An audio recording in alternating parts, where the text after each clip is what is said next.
আসসালামু আলাইকুম। আপনারা সবাই কেমন আছেন? আলহামদুলিল্লাহ, আমিও ভালো আছি।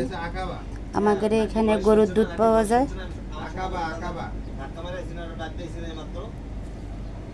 ওই মাজরা আছে, ওগুলো করলে ওই এক বালতি দুধ দেওয়া যায়। এই যে এটা দিয়ে বোতলতে উঠানো হয়েছে। আলহামদুলিল্লাহ, আমরা বাইরে থেকে গরুর দুধ খাইতে পারি।